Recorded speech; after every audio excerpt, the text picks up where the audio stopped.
तो आज बात करते हैं ए स्टार की। ये एक ऐसा स्मार्ट एल्गोरिथम है जो हमारी डिजिटल दुनिया की कई चीज़ों को पावर देता है। इसका काम है किसी भी एक जगह से दूसरी जगह तक जाने का सबसे अच्छा, सबसे एफिशिएंट रास्ता खोजना।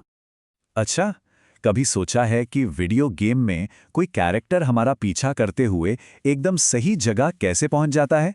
या फिर मैप्स ऐप को कैसे पता चलता है कि ट्रैफिक से बचने के लिए सबसे तेज रास्ता कौन सा है? इन सब के पीछे जो दिमाग काम कर रहा है ना, वो अक्सर ए स्टार एल्गोरिदम ही होता है। जरा सोचिए कि कोई एक ग्रिड पर पॉइंट ए पर खड़ा है और उसे पॉइंट बी तक पहुंचना है, लेकिन बीच में बहुत सारी रुकावटें हैं।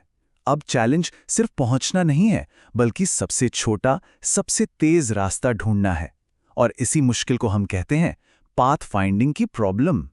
तो फिर इस चुनौती का हल क्या है? यहीं पर एंट्री होती है ए स्टार एल्गोरिथम की, जो जैसा कि हम देखेंगे इस प्रॉब्लम का एक बड़ा ही स्मार्ट सॉल्यूशन है। तो ए स्टार है क्या आखिर? देखिए, बिल्कुल आसान भाषा में ए स्टार एक ऐसा एल्गोरिदम है जिसे मुश्किल रास्तों के बीच में से सबसे बेहतर रास्ता खोजने के लिए ही बनाया गया है। ये पाथ फाइंडिंग के लिए एक तरह से इंडस्ट्री स्टैंडर्ड बन चुका है। तो क्या चीज़ ए स्टार को इतना खास बनाती है? कहते हैं कि इसमें दिमाग है। अब इसका मतलब ये नहीं कि ये सच में सोचता है, नहीं, बल्कि ये कि ये आंखें बंद करके हर दिशा में नहीं भागता। ये सोच समझकर, कैलकुलेट करके अपने फैसले लेता है। तो सवाल ये है कि ये सोच आखिर काम कैसे करती है? ये सब एक बहुत ही सिंपल लेकिन पावरफुल फॉर्मूले का खेल है। चलिए इसको थोड़ा ब्रेक डाउन करते हैं। ये रहा वो फॉर्मूला जो ए स्टार की सारी ताकत का राज है। F=G+H। अब ये काम कैसे करता है? हर मुमकिन कदम पर एल्गोरिदम इस फॉर्मूले से एक स्कोर निकालता है और हमेशा उसी रास्ते पर आगे बढ़ता है जिसका स्कोर सबसे कम हो। सिंपल। तो ये GHF हैं क्या? चलिए समझते हैं। G मतलब अब तक का सफर, यानी स्टार्ट पॉइंट से हम अभी जहां हैं वहां तक आने की असल लागत। ये तो हमें पक्का पक्का पता है। फिर आता है H। H है एक स्मार्ट गेस, एक अंदाजा कि अभी जहां हम हैं वहां से मंजिल तक पहुंचने में लगभग कितना खर्च आएगा। और F, वो बस इन दोनों का टोटल है, G और H को मिलाकर। तो F हो गया पूरे रास्ते का एक अनुमानित टोटल। और जैसा मैंने कहा, ए स्टार हमेशा सबसे कम F स्कोर वाले रास्ते को ही पकड़ता है। ठीक है, अब जरा इस H वैल्यू पर थोड़ा और गौर करते हैं। यही वो स्मार्ट गेस है जो ए स्टार को इतना एफिशिएंट बनाता है। टेक्निकली इसे ह्यूरिस्टिक कहते हैं। तो ह्यूरिस्टिक है क्या? ये बस एक इंटेलिजेंट गैस है, एक अंदाजा लगाने का तरीका। देखिए, जब तक हम मंजिल तक पहुंच नहीं जाते, हमें असली दूरी तो पता नहीं चल सकती है ना, तो हम एक शॉर्टकट अपनाते हैं। बस दूरी का अंदाजा लगा लेते हैं और ये अंदाजा जितना सटीक होगा ना, ए स्टार उतनी ही तेजी से सही रास्ता ढूंढ निकालेगा। अब ये अंदाजा लगाने के भी कई तरीके हैं, जैसे मैनहट्टन डिस्टेंस। ये तब काम आता है जब कोई सिर्फ ऊपर नीचे या दाएं दाएं जा सकता हो।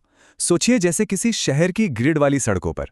फिर है डायगोनल डिस्टेंस। ये तब जब तिरछा भी चल सकते हो, बिल्कुल शतरंज के राजा की तरह। और फिर है यूक्लिडियन डिस्टेंस, जो कि दो पॉइंट्स के बीच की सीधी सीधी दूरी है।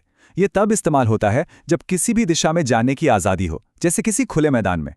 ठीक है, थ्योरी तो बहुत हो गई, लेकिन असल दुनिया में ये सब कहाँ इस्तेमाल होता है? चलिए कुछ रियल वर्ल्ड एग्जांपल्स देखते हैं। अरे ये तो लगभग हर जगह है। वीडियो गेम्स में जो दुश्मन हमारा पीछा करते हैं, उनके AI से लेकर गूगल मैप्स जैसी सर्विसेज तक, जो हमें ट्रैफिक से बचाकर घर का सबसे तेज रास्ता बताती हैं। ये एक बहुत ही वर्सेटाइल, मतलब हर जगह काम आने वाला एल्गोरिदम है। ये एक बहुत बढ़िया एग्जाम्पल है। वॉरक्राफ्ट 3 जैसे गेम्स के बारे में सोचिए।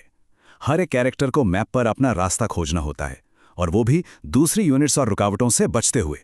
ये सब जो पर्दे के पीछे हो रहा है ना, वो ए स्टार का ही कमाल है। अच्छा, जिन लोगों को डाइक्स्ट्रा के एल्गोरिथम के बारे में पता है, वो ए स्टार को उसका एक अपग्रेड समझ सकते हैं। देखिए, डाइक्स्ट्रा क्या करता है, वो हर दिशा में एक जैसा एक्सप्लोर करता है, लेकिन ए स्टार वो ह्यूरिस्टिक यानी H वैल्यू का इस्तेमाल करके अपनी खोज को सीधे मंजिल की तरफ फोकस करता है, और इसी वजह से ये आमतौर पे कहीं ज़्यादा तेज होता है। तो आज की पूरी बातचीत का निचोड़ क्या है? 3 मेन पॉइंट्स हैं। पहला, ए स्टार अब तक तय की गई दूरी और आगे की अनुमानित दूरी दोनों को बैलेंस करता है। दूसरा, इसकी असली पावर इसके स्मार्ट गेस यानी ह्यूरिस्टिक में छुपी है। और तीसरा, ये याद रखना ज़रूरी है कि ये बहुत पावरफुल तो है, लेकिन क्योंकि ये एक अनुमान पर काम करता है तो हो सकता है कि ये हमेशा 100% परफेक्ट सबसे छोटा रास्ता ना ढूंढ पाए। और बस हम इसी एक सवाल के साथ आज की बात खत्म करते हैं। अब जब हम मशीनों को इतना स्मार्ट रास्ता खोजना सिखा सकते हैं, तो इंटेलिजेंट नेविगेशन का अगला लेवल क्या होगा? क्या वो बदलते हुए माहौल में रास्ता ढूंढ पाएंगी, अचानक आने वाली रुकावटों से बच पाएंगी, या शायद ऐसे रास्ते खोज पाएंगी जिनके बारे में हम इंसानों ने कभी सोचा भी नहीं? संभावनाएं तो बहुत हैं। हमारे साथ जुड़ने के लिए शुक्रिया।